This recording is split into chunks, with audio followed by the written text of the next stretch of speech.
Because why was I going to change? Jason! Let's wrap up for it. All right. Today we're going to be talking about differences and similarities in cultures. Class today. And you have to realize that all cultures experience some kind of change. For the U.S., it was pretty much unheard of in the 1940s, 50s, for a woman to work outside of the home. Women had to go to work during World War II, but other than that, like in the 20s, 1910, it was unheard of. But now, most women have a job outside the home. Back in the 40s and 50s, it was really looked down upon if you dated someone outside of your race. Never mind marrying. There were laws against that. So culture happens to change for 3 reasons. The first one is discovery. So that is the process of finding something that already exists, but you just don't know about it. Let's talk about it, right? I'll be judge and jury. Let's say, okay. That's that. Other thing I posted yesterday, I posted the notes, how many people did this? 7 people turned this in. 9 people turned it in. Good job. Oh, yeah, like get this done. All right. And then what? What? Second one is invention, creating something new.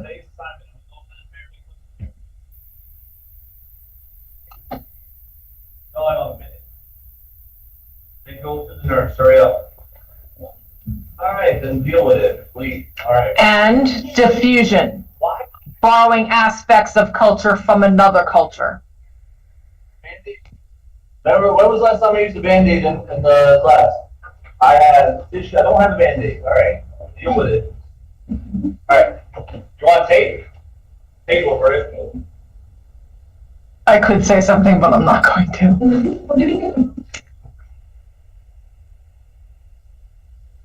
Why is it cleaning now? Why are you money? You trashed it. All right, moving on. Hopefully you all have that down. Culture is divided up into 2 separate things. There's subculture and counterculture. And they differ in important ways from the main culture.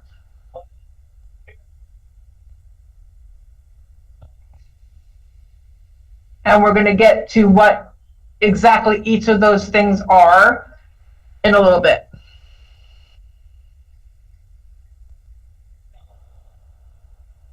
I need a Band-Aid. You're looking to get trash yourself. It drives me insane that he calls his students idiots. Okay, so the assignment is very Idiots. template, very simple. All right. I'm never like, Make I'm letter, thinking, each word, or he's- whatever. You don't have to answer questions. I don't care about it. he's getting paid for nothing. What are they writing in that class? They're teaching us something. About a minute? Body. All right. No.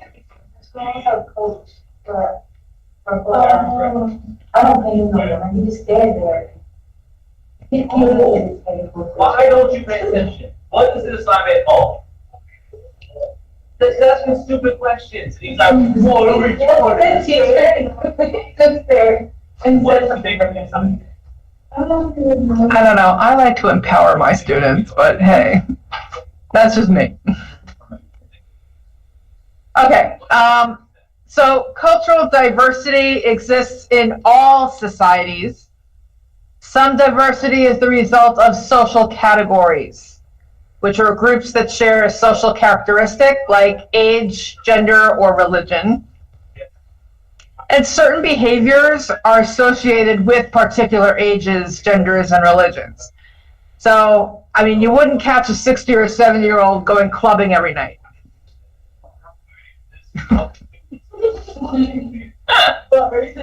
My assumption, I'm assuming.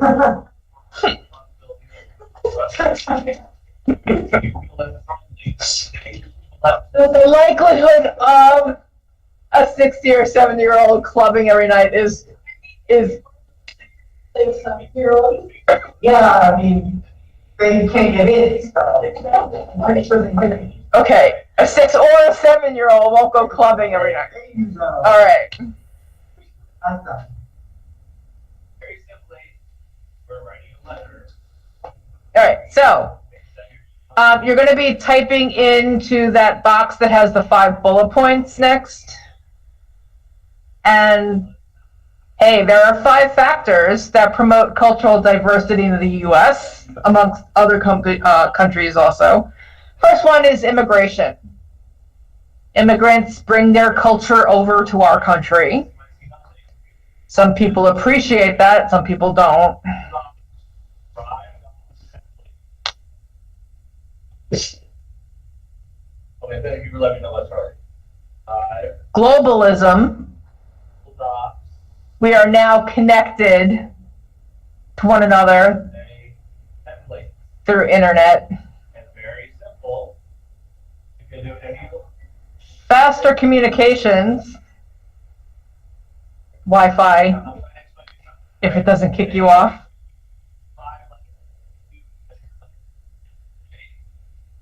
Right now, this is through the Chamber of Commerce, so if you want to look up focus. Travel. You can go anywhere in the world that you would want to go. It could cost you lots of money and time, but you'd get there. This would never happen again. Collector's scam. Chamber of Commerce is. And increased cultural awareness. We're getting to be woke. On the job. Well, some of us. Good. After the door it goes. Yeah. So if you look on this, yes.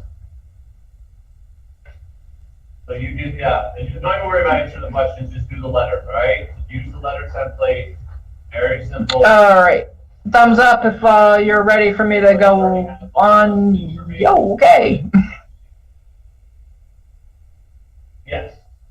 All right. Elements that affect cultural diversity. There are 3 of them listed. First one is pop culture or popular culture, also known as low culture, but that's kind of like a negative connotation, so I don't like using that term. Let's just go with pop or popular culture. And that is cultural patterns that are widespread among a society's population. Watching reality TV is part of our popular culture.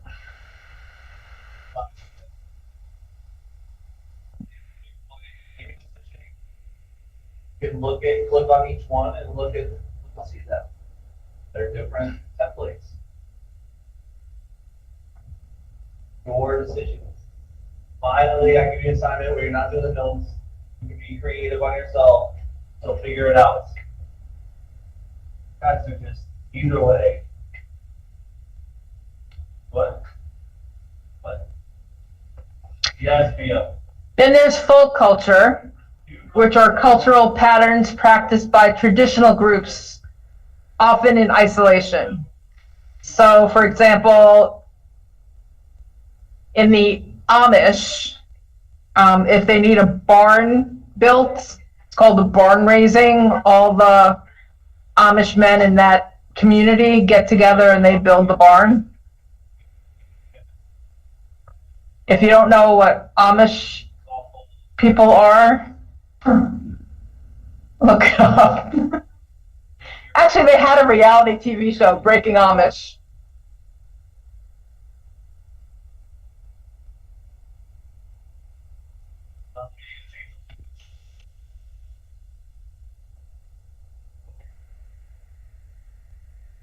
And then there's culture shock.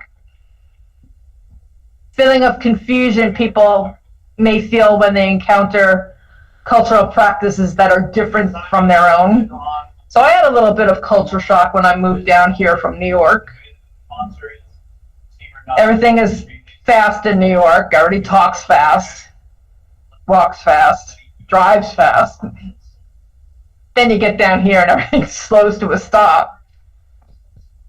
Oh, every time.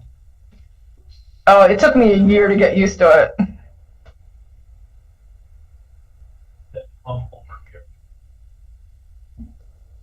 Oh.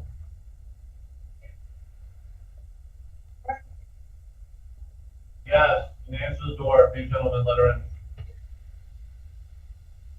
Hey, come over here if you're confused. Yep. What happened?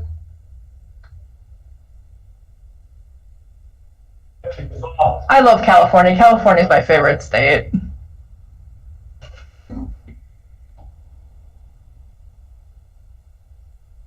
If I could live anywhere, I'd live in California. So expensive, though.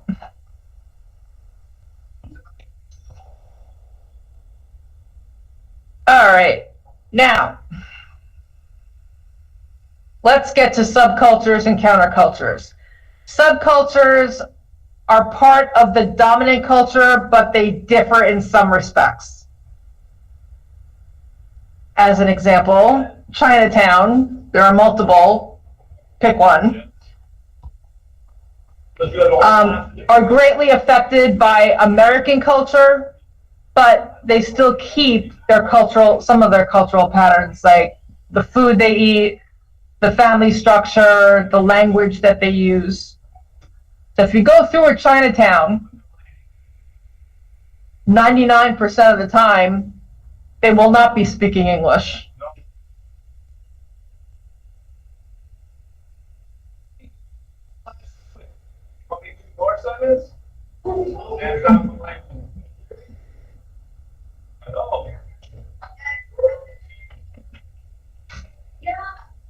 So some problems with subcultures.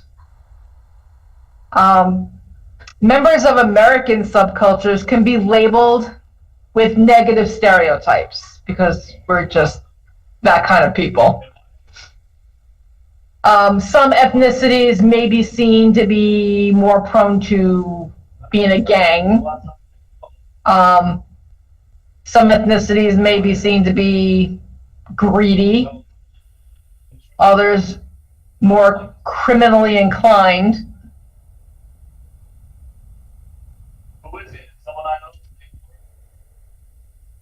They're not important. Damn. Yeah, what's up? No, you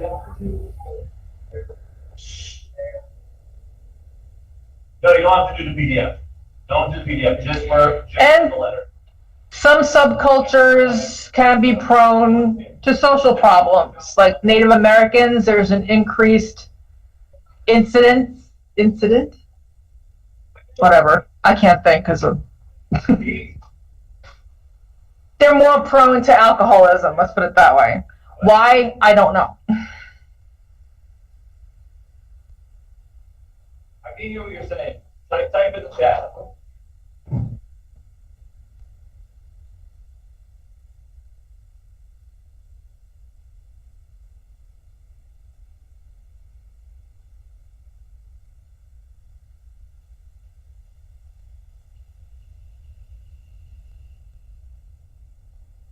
Sam.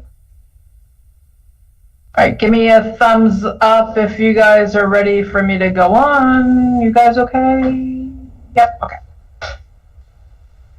Supposed to be able to write through that. No. Then there are countercultures, which are subcultures that they're deliberately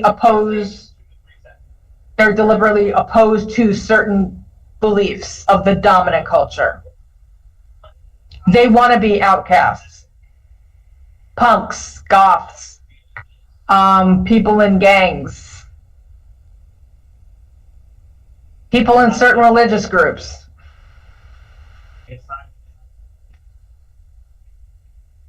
No.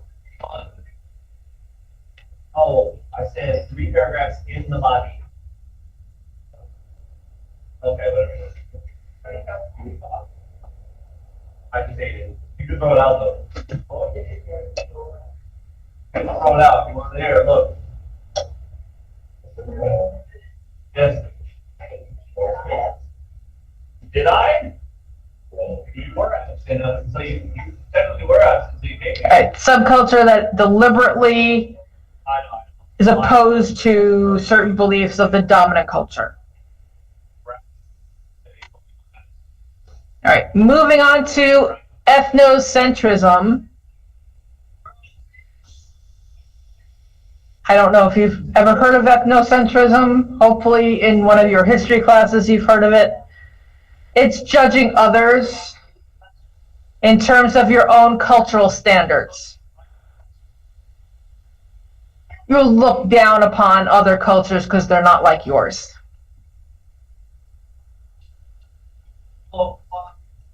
Hearing you out. What am I hearing out? Let's count how many insults he gives. Our hope. You read it. Yeah. All right, so ethnocentrism isn't unique to any one group or country. It tends to happen that people often feel uncomfortable when they're confronted by an unfamiliar culture. Some examples of ethnocentrism, there's a whole lot of it in the Olympics. Very political and nationalistic undercurrents going through there. A lot of countries put their status on how many medals they win. The more medals they win, the better the country seems to everybody else, which is, yes, hold on. No, you're right. You're the business culture. You were the business owner. You were the no. I couldn't read it. You want to You're gonna go out that door. Then you're gonna come in this door. I'm not gonna read whether you put the real here or not. I'm just the format of it. Yeah. Write something funny right in there. And ethnocentrism often exists within societies. Like Northerners look down on Southerners. They think, generally speaking, Southerners are not that smart. Not that I'm saying that. I'm saying Northerners generally think that Southern, especially if you have a Southern accent. That makes it worse. Southerners don't like Northerners, generally speaking, because they think Northerners are pushy.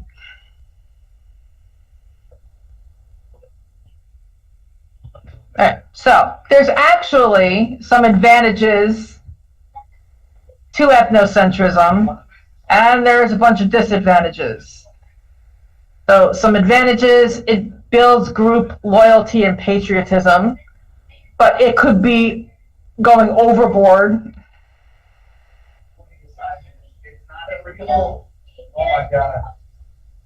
Oh, you got copier. No. It helps maintain traditions in your society,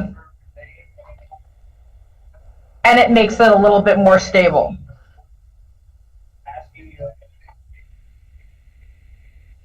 Sponsor them.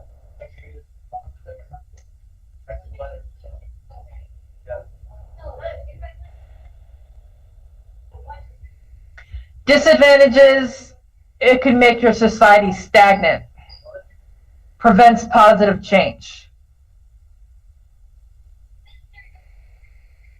It could divide people and lead to hatred and violence, like in Nazi Germany during the Holocaust. And speaking of Holocaust, Tuesday is Holocaust Remembrance here at River, and there's going to be a altered bell schedule, which I will post on Monday. Altered bell schedule. Holocaust Remembrance Day. So that's going to be after your third period class. There's going to be some kind of video remembrance thing, I think.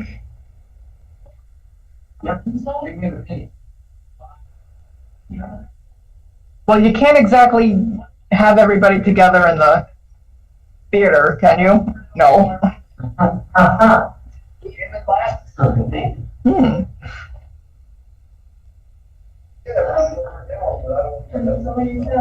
What? And ethnocentrism can lead to discrimination. African American discrimination, discrimination against Muslims.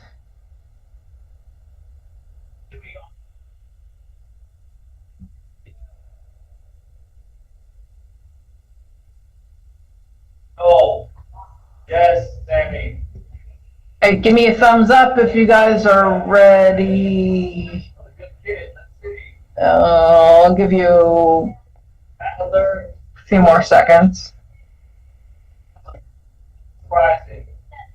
All the good kids, Adler, Mantis, Graf. You finished?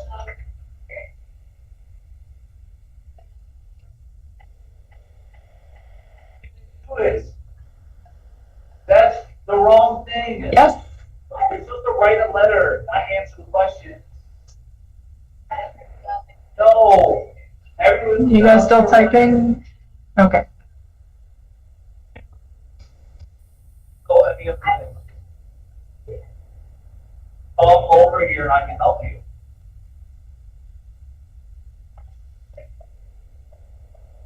Listen. Listen. All right. Going on. If you can help someone, you go to them, right? Cultural universals are common cultural traits that exist in all cultures. That's the universal part.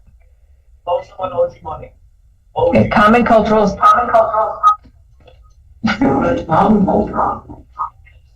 It's when this goes away from start echoing. I have the money. You don't understand. You're so small.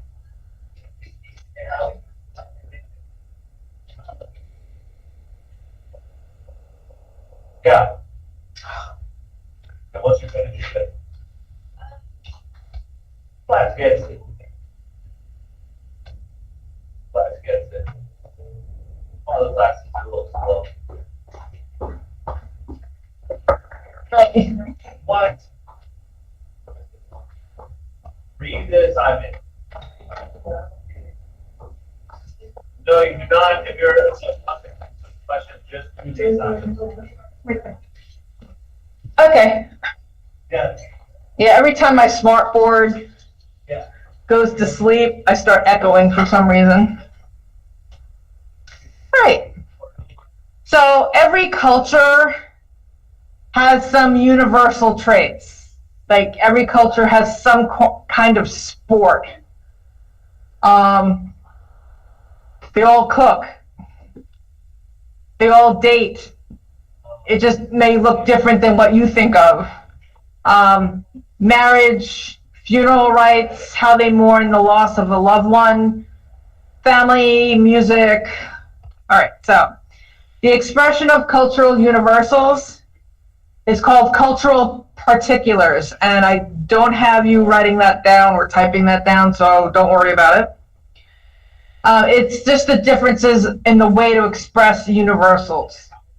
Child rearing, as an example, in the US, generally speaking, it's the women who take care of the children. But in New Guinea, in the Manu tribe, men are completely in charge of child rearing. In the Navajo and Iroquois nations in North America, men and women divide those chores. I don't want to say chores. Divide up child rearing evenly. Like it's okay. So why do cultures have these universal traits? Some people think it's biological. If a family is to survive, there needs to be children, and they need to be cared for, so there needs to be a family unit.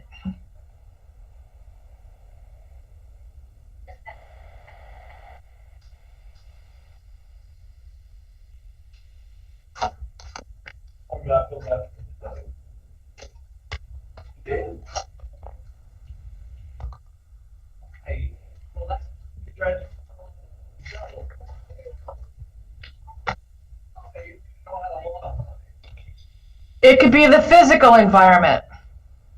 Humans cannot survive without shelter. Sorry.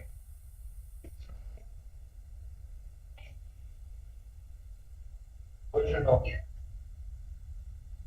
Are you doing a video? The pictures you did video last time. Or it could be similarities in the types of social problems that exist.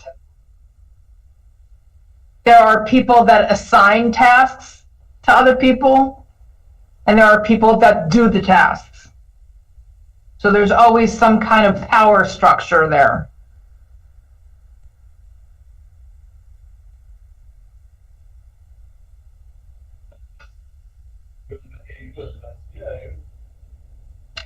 And I'm going to give you a minute or so to finish that up, and then I'm going to show you a crash course.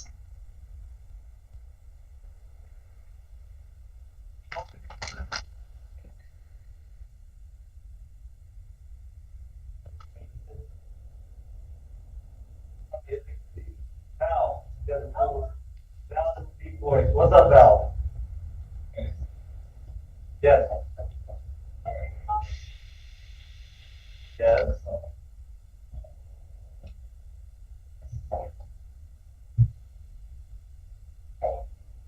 No, that I do not know. Not minor stuff. We need, like, what is your specific question, or we?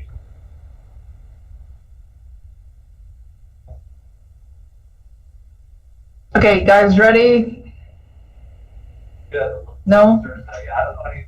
I can wait. I am going to stop recording, though, so let me get that done.